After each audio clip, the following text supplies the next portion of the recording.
Channel. இன்னைக்கு நம்ம பண்ணக்கூடிய ரெசிபி என்னன்னு பார்த்தீங்கன்னா கார்லிக் பிரெட். டாமினோஸ் ஸ்டைல்ல ஒரு சூப்பரான ஒரு சீஸியான கார்லிக் பிரெட்டை எப்படி செய்யறதுன்னு பார்க்கலாம் வாங்க.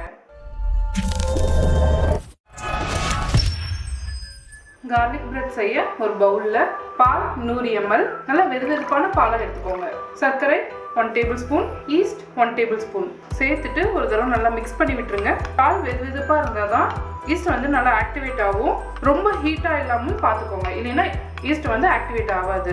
இதை அப்படியே விட்டுறலாம், நல்லா ஆக்டிவேட் ஆகட்டும். இப்போ நம்மளோட ஈஸ்ட் சூப்பராக ஆக்டிவேட் ஆகிடுச்சு. இந்த மாதிரி நுரைச்சி வரணும். இந்த மாதிரி வந்ததுக்கப்புறமா ஒரு மிக்சிங் பவுல் எடுத்துக்கோங்க. இதில் மைதா 1 கப், 250 கிராம் கப்பில் 1 கப் எடுத்துக்கோங்க. பூண்டு நறுக்கினது 1/2 டேபிள்ஸ்பூன், ஆரிகானோ 1/2 டேபிள்ஸ்பூன், வெண்ணெய் 1/2 டேபிள்ஸ்பூன், உப்பு 1 சிட்டிகை. ஃபர்ஸ்ட் இது எல்லாத்தையுமே கை வச்சு நல்லா பிசைஞ்சு விட்டுக்கோங்க. லைட்டாக ஒரு தடவை இந்த மாதிரி மிக்ஸ் பண்ணதுக்கப்புறமா இதில் நம்ம ஆக்டிவேட் பண்ணி வச்சிருந்த ஈஸ்ட் எல்லாத்தையுமே உள்ள சேர்த்துருங்க. இப்போ நல்லா கலந்து விடுங்க. மாவை ஒரு சப்பாத்தி மாவு பதத்துக்கு இதை நல்லா பிசைஞ்சு எடுத்துக்கோங்க. இந்த அளவுக்கு நல்லா சாஃப்டாக பிசைஞ்சதுக்கப்புறமா இந்த மாதிரி ரவுண்ட் ஷேப் பண்ணிவிட்டு இதை ஒரு பவுலில் வச்சு மூடி போட்டு மூடி வச்சிடலாம். ஒரு 2 மணி நேரத்துக்கு இந்த மாவு நல்லா புளிச்சு வரட்டும், விட்டுறலாம். 2 மணி நேரத்துக்கு அப்புறம் நம்ம பார்க்கலாம். 2 மணி நேரத்துக்கு அப்புறமா நம்மளோட மாவு சூப்பராக உப்பி வந்துருக்கு பாருங்க. இந்த மாவை ஒரு தடவை கை வச்சு நல்லா மிக்ஸ் பண்ணி விட்டுக்கோங்க.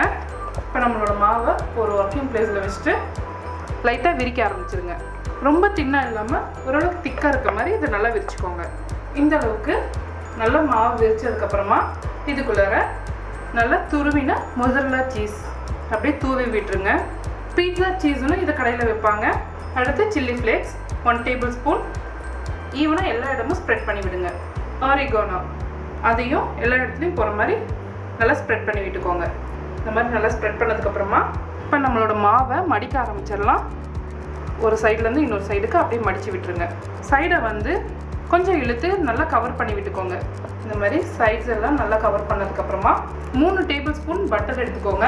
இதில் நறுக்கின கொத்தமல்லி இலை இதில் சேர்த்துருங்க. நறுக்கின பூண்டு 1 டேபிள்ஸ்பூன் இதில் சேர்த்துட்டு நல்லா மிக்ஸ் பண்ணி விட்டுக்கோங்க. இந்த மிக்ஸ் பண்ண பட்டர் கார்லிக்கை இந்த பிரெட் மேலே தடவி விட்டுருங்க. இந்த மாவு மேலே இப்படி தடவி விட்டுட்டே வாங்க.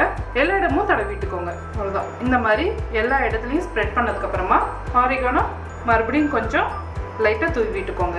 அடுத்தது மிக்சடு ஹர்ப்ஸ் அதையும் லைட்டாக இப்படி தூவி விட்டுருங்க. அவ்வளோதான். இப்போ எல்லாமே ரெடி ஆகிடுச்சு. இதை லைட்டாக இந்த மாதிரி மார்க் பண்ணிக்கோங்க. கட் பண்ண வேண்டாம்.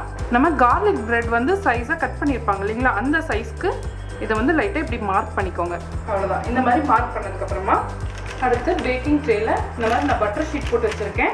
நம்ம ரெடி பண்ண இந்த கார்லிக் பிரெட் மாவை அப்படியே இந்த ட்ரேக்கு மாற்றிடுங்க. வச்சாச்சு. இப்போ இதை அவனில் வச்சிடலாம். ப்ரீ ஹீட் பண்ண அவனில் 180 டிகிரி டெம்பரேச்சர் வச்சுட்டு ஒரு 15 நிமிஷத்துக்கு இதை நல்லா வேக வச்சுக்கோங்க. அவ்வளோதான். நம்மளோட கார்லிக் பிரெட் சூப்பராக பேக் ஆகி வந்துருச்சு. ஆல்ரெடி நம்ம மார்க் பண்ணி வச்சுருந்தோம் இல்லையா, அது மேலேயே வச்சு இப்போ லைட்டாக கட் பண்ணிடுங்க. அவ்வளோதான். நம்மளோட சூப்பரான கார்லிக் பிரெட் ரெடி.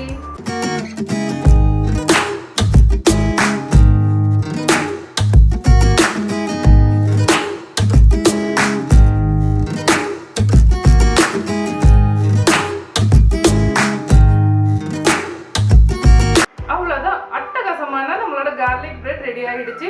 அப்படியே டாமினோஸ்ல சாப்பிட்ற மாதிரி அதே டேஸ்ட்டு. ஸோ கண்டிப்பாக இந்த ரெசிபி வீட்டில் ட்ரை பண்ணி பாருங்க. மனம் சுயம் சேனலை சப்ஸ்கிரைப் பண்ணாதாங்க சப்ஸ்கிரைப் பண்ணிக்கோங்க. பக்கத்தில் இருக்க பெல் ஐக்கானையும் அழுத்திக்கோங்க. லைக் பண்ணுங்க, ஷேர் பண்ணுங்க. உங்களுக்கு விருப்பமான டிஷ்ஷை என்னோட ஷேர் பண்ண நினச்சிங்கன்னா கமெண்ட் பாக்ஸில் கமெண்ட் பண்ணுங்க.